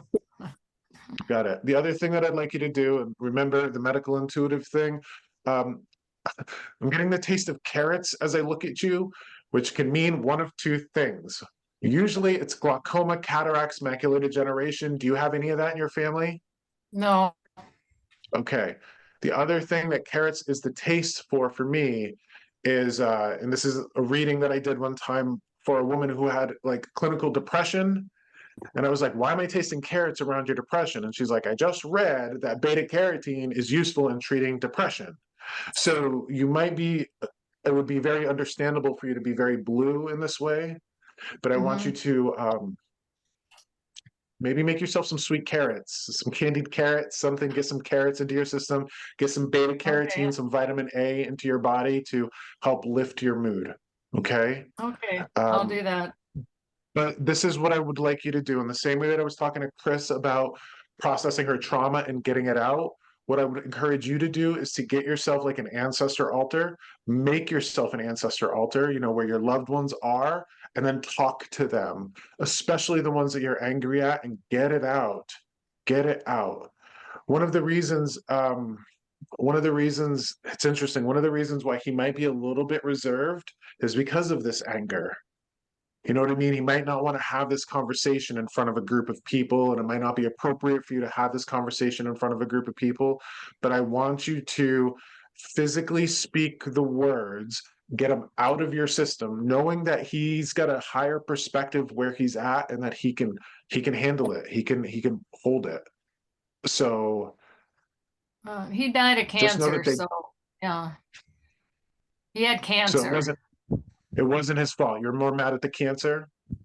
I'm mad at, well, kind of mad at God, I guess, which I know I shouldn't be, but I'm angry that he had the cancer and I'm angry that he got taken away. So I'm not angry at him. I'm just angry at the reasoning. Okay. So, Sherry, I have to have this conversation with you because I've seen this a lot, and the anger that we have at God, at Source, at Universe, for all of it, I want you to not judge it. Okay, I want you to not judge it. I want you to know that that's a fair response. There's something that I refer to as the grand bargain.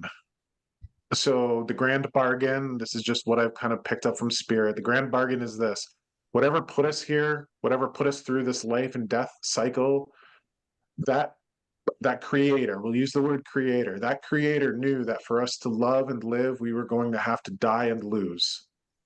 And for us to love and live, we're going to have to die and lose. And there's an expression that I heard one time that was very poignant. As soon as you begin to love, you begin to lose. That's what happens with our pets, with our loved ones. It's just the temporary nature of life. That creator, imagine not having the opportunity to know your parents or know your child at all. Imagine nothing. So in that way, I will take the anger, I will take the frustration, I will take the pain, and I will experience it, but also knowing that, well, it's interesting that I'm being guided this way, and like, you know, this Mother Mary's around you in this way. Imagine being the mother of all humans.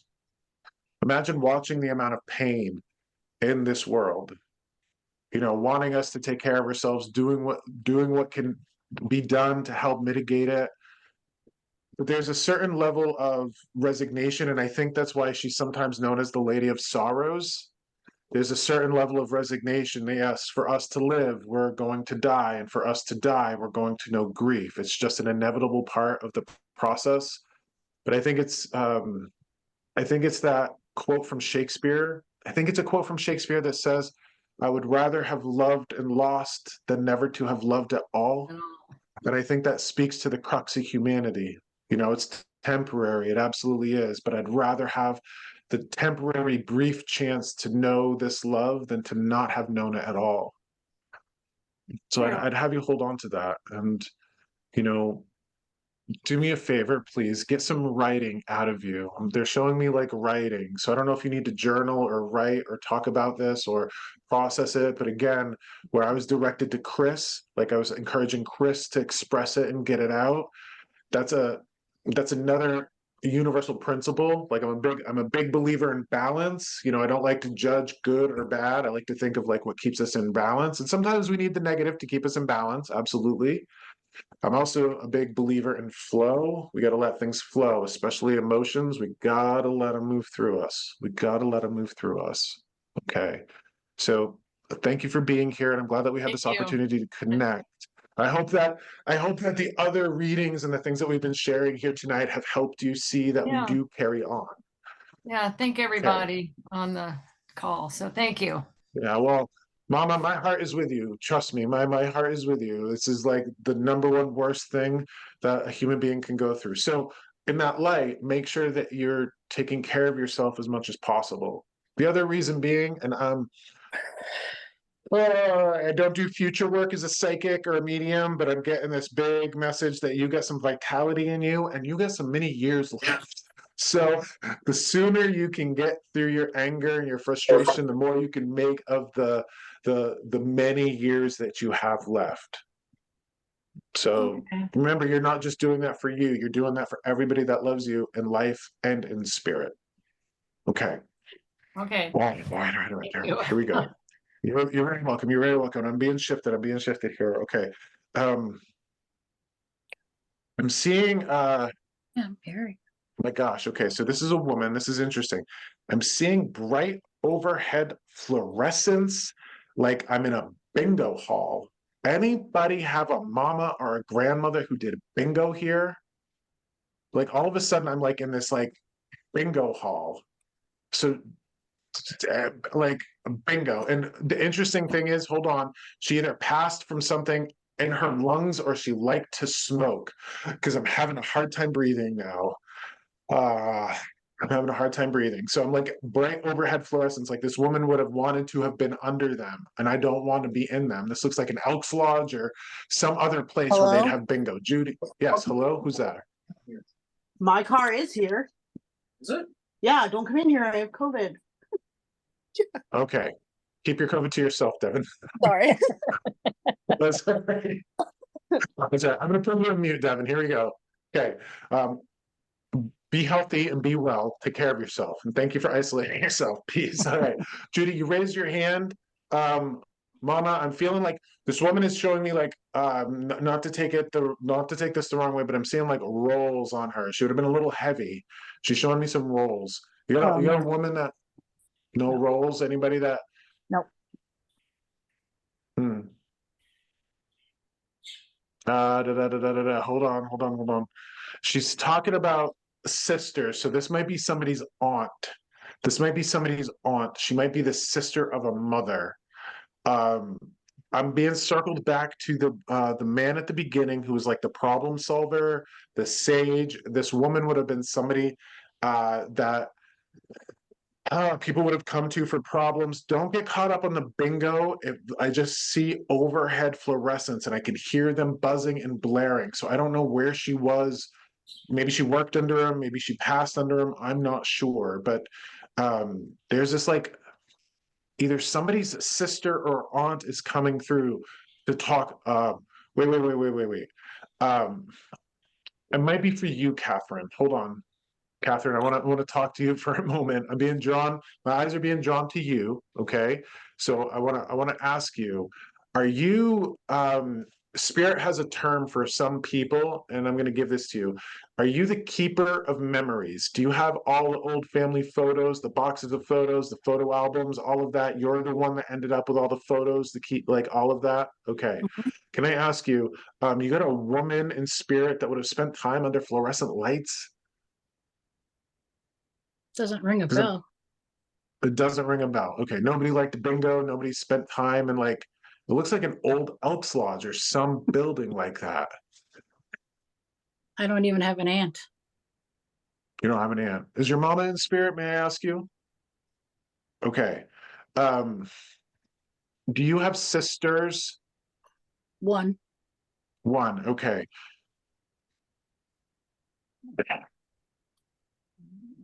I want to also ask you, are there, doesn't necessarily have to be sons, but maybe nephews. Are there boys in this family? Barely. A lot of girls. A lot of girls, barely any boys? Mhm. Okay. There's something about these pictures. You're the keeper of memories. There's something about these pictures and what the people represent that should be shared with those boys. And I say boys, they could be grown men. Do you know what I mean? Like it's something about I'm supposed to swing back to that conversation that I had about the ancestor work that I did and how it made me feel different about myself. And here's an interesting thing for you, Catherine. This book that I wrote for my gram, while it is very important for our loved ones right now, I wrote, and this is a callback to you, Lacey, as well, just because of the conversation we had. This book is vital to the people that are going to be around 100 years from now.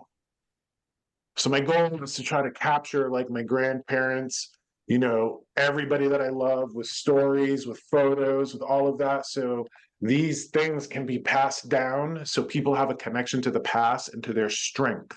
So there's something about, I don't know if it's like a family get together, getting the pictures out, getting the photo albums out, walk down memory lane. There's something about, if you can, I mean, you might not be able to, that's absolutely okay.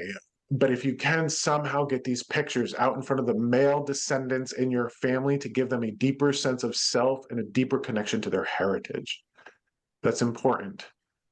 Each Okay, one, that's important. children and my grandchildren and my great-grandchildren all have their own photo albums that I've created for them. Okay. I love that. Okay, so this is where we're going. This is where we're going. May I also ask, do they have a connection to, say, your parents, your grandparents, those sorts of things? Do they have a connection to that? Because that's what I'm talking about. Keeper of memories, not just the memories of like their lives, but the connection to the ancestors, to see the group of the ancestors as that guiding and protective force. Do they have a connection to them? My middle child, very interested in that. But the other, Okay. not as much. Don't give them a choice. Get your butts over here. We're going to go through some pictures. You know what I mean? And you can't force them, obviously, but you know, there's something about, and if you've got one that's interested in it, I love this. Okay. If you've got one that's interested in it, then you have to prepare the keeper of memories that's going to have those memories when you're no longer here. So again, this is something that's important for anybody that's keeping memories in that way, that sacred role and title of keeping memories. Make sure that we've got them in a place that's important, and getting them to, getting them to the loved ones that are going to hold them when you're in the world of spirit. Because we got to keep that tether to our roots as much as possible. Because there's, oh, kitty, I love that. Okay. We got to keep that connection to those roots as much as possible. Can I ask you, Catherine, did your mom pass in the hospital? Yes, Okay. yes, Okay. The fluorescent lights are like in the hospital. okay. Like it must have had fluorescent lights over her, because I'm being very called to that. It's like almost bright and sterile lighting that's in those facilities. This is very much that message coming through from that person. Okay. But wait. I have to back up, and like this is like tying up the loose ends. Can I ask you, no bingo connection to your mom? No, she didn't play games. She didn't do any of that. She didn't play cards, no games. Because sometimes bingo is that symbol for games and fun, play, etc.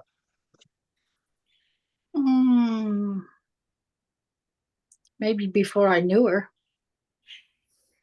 I know. Yeah, no. It's just the fluorescent lights. The fluorescent lights of the hospital. It's got to be. And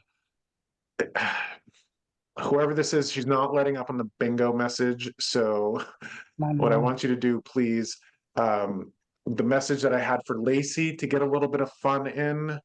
I don't want to turn you into an old lady and tell you to go play bingo, but maybe you could play some board games or cards or some games with the people that are in your life, whether it's friends or loved ones, family. Play games as much as possible. Get that joy in. Okay, get that joy in. As soon as I said joy, I heard joy ride, like in this way of encouraging you to go for a joy ride. Do you like driving around, Catherine? Mhm. Like exploring, driving around? Okay. So just give yourself as much joy as possible. And that's a big, important message for me in the work that I do, is get as much joy as you can while we're here. What I'm supposed to tell you also is, and this is important for everybody here, here's another analogy. Lots of purposes to this life thing of ours. One of the most important purposes to life, I think, is just to have joy, to have this experience. I think that we are on vacation here. So vacation is, by definition, a temporary place where you enjoy yourself. Earth, life, humanity, we're supposed to enjoy ourselves. It's temporary. When we die, we go home. I'm supposed to bring that analogy a step further for you. While we're here on vacation, we're on a camping trip. Because when you go camping, you're supposed to leave it better than you found it. You're not supposed to leave it worse. You're supposed to leave it better than you found it. So I think there's a level of stewardship that most humans are missing. What I want you to do is, Catherine, you're you're in the campground, you're on vacation, there's a certain amount of joy that should be had. They're showing me the symbol of an hourglass, and that's an important message because we all have to remember that we have a certain amount of sand left in our hourglass. One day that sand is going to run out, and we want to make sure that we can reduce the regret we feel when we pass. This is super important. So enjoy life, experience life. Also, Catherine, is there a connection to a banana cream pie? All of a sudden I saw a banana cream pie. Do you like banana cream pie? Are you you do? Okay. Are you experiencing cramps? Like, are you low on potassium too? No, I take potassium. You do. Okay. So if I go from joy, because this is like the challenge that I have, because I got to decipher the symbols. If you like banana cream pie, and I'm here talking about joy, and you're on vacation, there's something very visceral about being a human and enjoying those foods, those pleasures from a balanced, moderate way. Balanced, moderate way. Because again, we're following the breadcrumbs in these messages. Make sure that you're getting as much joy in as possible. And if you can experience that joy in the form of banana cream pie, then experience it in that form. Please know that you've done a very good job with your people. You're very, what is this? They're trying to push too much stuff through at once. You're a top-notch matriarch who's knocked it out of the park. That's a tongue twister. You're a top-notch matriarch who's knocked it out of the park. That is a very much tongue twister, but they want to show you that there's an appreciation.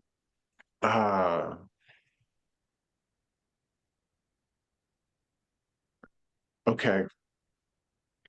I've got to be very careful with the message that I'm about to deliver, okay? Because this could mean a couple of things. They want to extend their appreciation for you sticking around,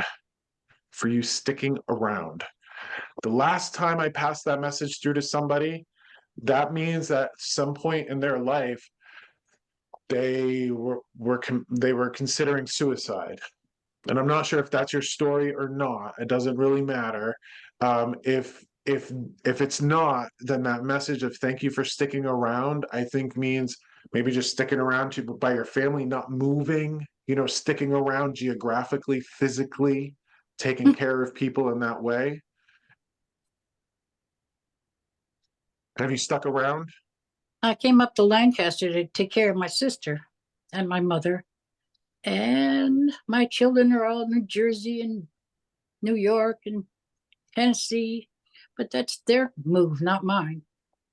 Yes, but like the sticking around of your mother and your sister. Do you get what I mean? Like, Yeah, there's a level there, like you stuck around. You could have moved back maybe after you took care of one of them, but you decided to stake around. I'm not sure what that is, but there's an appreciation. That's just what I'm hearing. So again, if that's what I'm hearing, you're going to have to take that and lay that over your story in a way that works. There's that level of gratitude for sticking around. Hmm. Oh, wait. Your sister's not in spirit, is she? no, but she's really But- ill. So thank you for sticking around and taking care of her. Remember when I was hearing like the sister Mhm. sister thing? Okay, so not an aunt, but the sister. Okay. So, super gratitude for you. And we're getting close to 9, so I'm trying to like wrap this up, but they don't want me to quite yet with you, Catherine. There's a connection to Halloween. They're asking me to have you celebrate Halloween. They're giving me the jack-o'-lanterns. Are you a Halloween person? Do you like Halloween? No, and nobody comes to our house because everybody's old here. Okay. Oh, let me ask you if they're showing me Halloween. Do you have seasonal affective disorder at all? Oops. No, I don't think so. Okay. Do you have grandkids, right? Yeah. And you said great grandkids. Mm-hmm. Okay. you may be in a position come October or the following October to go experience Halloween with them. Okay. Or you might want to consider if there's a family that's doing the trick-or-treating or likes the Halloween thing. This is related to the sands and the grains of sand in the hourglass for you, Catherine. Um, Everybody's heard the expression, the road to hell is paved with good intentions. I think to a great degree, the road to suffering is paved with numbers. And let me give you my example. Like, I love Halloween. You know, for a guy like me, it's kind of turned into Christmas for Santa Claus, but I do my best with it, try to have fun with it because I'm 45. I just turned 45 this year. And I do the math sometimes. If I'm blessed to live until I'm 85, I only have 40 more Halloweens to go through. Oh, Do you know what I mean? Like, if we start to look at life through those numbers, like lilac season, mm-hmm. lilac season is wonderful. If I live until I'm 85, I only have 40 more lilac seasons to go through. So I think that Halloween message and that celebrating it in a way that you might not normally celebrate it is important in terms of maybe getting to those people, Mm-hmm. spending time with them, celebrating that Halloween, especially if you have little ones, because trick-or-treating is a lot of fun. Again, I have to be careful with the because jack-o'-lanterns are the symbol for Halloween, but I oftentimes get the feeling like people need to grow pumpkins to carve jack-o'-lanterns with their family members to have fun that time of year. The reason I asked about seasonal affective disorder is that's right around the time daylight savings time happens, and we all kind of take a nosedive. Mm-hmm. We got to be careful of that time of year. We got to get as much celebration in that darker time of year as we can. I think that's why we have that concentration of holidays around that time, Halloween, Thanksgiving, Christmas, etc., that darker time of year. Okay. It's dark up here anyway. You won't get hardly any sun. Yeah, I And like that. I'm in Lancaster, so you're familiar. Yes. Can I also ask, Catherine, are you a fan of live music? I used to be a DJ.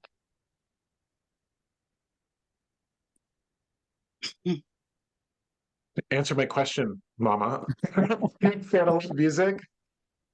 Yeah, it's all right. Okay. We used Well, to. I'm getting a message that maybe some live music would be a good thing for you. Uh-huh. Wait. Hold on. I've got a question for you. Oh my gosh. I'm kind of freaking out right now. Do you like country music at all? Sometimes. Hold on. Do you like Hank Williams Jr.? Probably not. The reason why I'm asking that question is my sister just won 2 tickets to go see Hank Williams Jr. in Mansfield, Massachusetts Yeah. on June 8th. And she gave them to me because she's like, you know more people than I do. You'll be able to give them away to somebody. And before this session, I was like, I got to do like a giveaway. And as soon as I heard that live music, I was like, live music. I have 2 tickets to Hank Williams Jr. in Mansfield, Massachusetts, that I have to get off of somehow. And if you're a person that would go see him based on the message that I just got, I would love to give you those tickets. I'll go if you come with me. It's a Saturday and I'm fully booked that day. But this is what I'll do. I'll toss that offer out there to you. If by the end of the night you're like, I want to go see Hank Williams Jr., you shoot me a message or an email, and I'll pass the tickets over to you. If not, I got to figure out how to get them to somebody who'd want them. But Okay. that is an offer that's open to you. I wouldn't have anybody to Okay. go. Damn it. Okay, so I'm going to throw this out here to the rest of the group. Anybody that's local, anybody want to go see Hank Williams Jr.? Because I got a couple of tickets. Lacey, you'd go see Hank Williams Jr.? That'd be my You would, singing. Lacey? Yeah, that'd be my That'd be your singing? singing. Okay. My karaoke. Your karaoke. Okay. Where's the- Okay. Okay, so Lacey, this is what I'm going to ask you to do. Would you take Catherine with you? if Catherine, that'd be a trip. We could try. Where, So where, Catherine, Bradford is Bradford's down 91, so it's down past like Wells River. So you okay, have to go. You know Interstate 91, right? South. Mhm. Okay, Bradford. It's just down that way. So Lacey, if you'd go to Mansfield, Mass, you're just going to continue down 91, right? Mhm. Okay. How about we do this, Lacey? I'm going to give the tickets to you. I'm going to connect Catherine and Lacey together via email. I know this feels really good to me. I mean, if you all decide that you don't want to go to a concert with strangers in a week, I totally get it. And you're going to have to figure that out on yourself, by yourself. But Lacey, there's something about you. I think your heart, as little as you're hearing from Catherine, your heart is going out to her. Do you know what I mean? Taking care of her family, feeling lonely, feeling a bit, I don't want to say abandoned, but maybe isolated. Do you know what I mean? So this might be a good time for the both of you. So this is what we're going to do. Lacey, tomorrow I'm going to send you an email with information on how to get these tickets so I can transfer them over to you. Okay. And then I'm going to connect both Catherine and Lacey together so you guys can go have a good time. And Catherine, it's Hank Williams Jr. Didn't he do like the Monday Night Football song? Like, isn't that guy? Yeah. Yeah. Lacey, is that the guy? I know he's country, so Yes, it's not it my is. jam. It is. Yeah, no, it is. Okay. Yeah. Okay. And it's Hank Williams Jr. It's magical. That'll be a It's great magical? show. That'd be a great show. That would be. I'd go, but I'm in Idaho. Oh, dang it. Yeah, this is Massachusetts. Sorry, Sherry. This is Massachusetts. Darn it. Okay. So that's a wonderful little miracle that just happened here with us. I love that. Okay.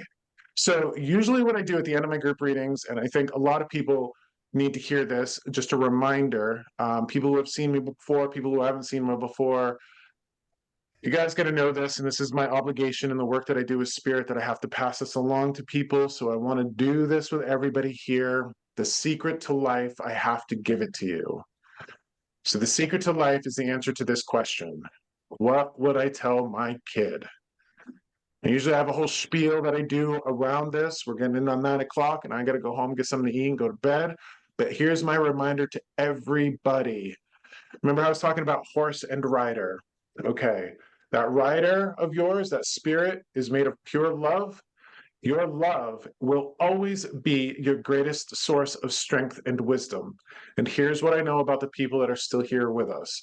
When you have to carry a burden for somebody you love, you become the strongest version of yourself.